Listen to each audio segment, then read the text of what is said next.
ہم سفر بننا بہت آسان ہوتا ہے، لیکن ہم سفر بن کر نبھانا بہت مشکل ہوتا ہے۔ ہمارے ہاں اب یہ ہو گیا ہے کہ ہم چاہتے ہیں کہ اگر مرد نے شادی کی ہے تو مرد کا فرض ہے کہ وہ بیوی کے علاوہ کسی اور کی طرف نہ دیکھے اور بیوی کے علاوہ کسی اور کو کچھ نہ دے۔ یعنی اکثر عورتوں کو میں نے دیکھا کہ وہ اگر مرد اپنے آپ اپنی والدین پر بھی خرچ کرتے ہیں، اپنے بہن بھائیوں پہ بھی خرچ کرتے ہیں، تو وہ یہ کہتی ہیں کہ ہے تو میرے میاں کی کمائی۔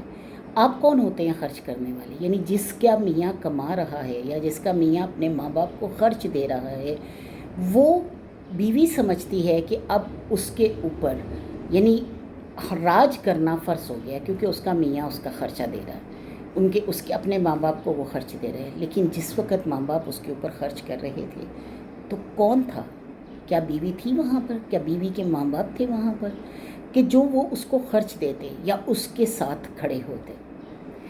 چین کا اصل امتحان تب ہوتا ہے جب دونوں میں سے کسی ایک پر اللہ کی طرف سے کوئی مشکل آ پڑے۔ ڈائلاگ بولنا بہت آسان ہے، وفاداری، پیار، محبت، خلوص کی جانچ یہ صرف مشکلات میں ہوتی ہے۔ ویسے زبان سے اقرار کرنا بہت آسان ہے، ڈائلاگ بولنا بہت آسان ہے، لیکن دوسرے کی محتاجیوں پر بغیر کسی قسم کی بات کیے فرما بردار ہونا بہت ہمت کا کام ہے۔ یعنی ایک دوسرے کے ساتھ کھڑے ہونا۔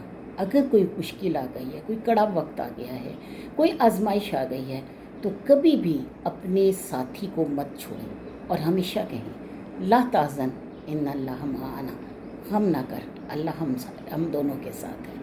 تو یہی وہ آزمائش ہے، یہی وہ محبت ہے، یہی وہ پیار ہے جو کہ انسان کو انسان کا ساتھ دینے پہ مجبور کرتا ہے۔ اور اسی طرح میاں بیوی کے درمیان جتنے بھی رشتے ہیں، اگر کسی طرف سے کوئی آزمائش آ جاتی ہے تو دوسرا اس کے ساتھ اس طرح کھڑا ہو جائے کہ اس کے بازو بن جائے، اس کے ہاتھ بن جائے اور اس کا ساتھ بن جائے۔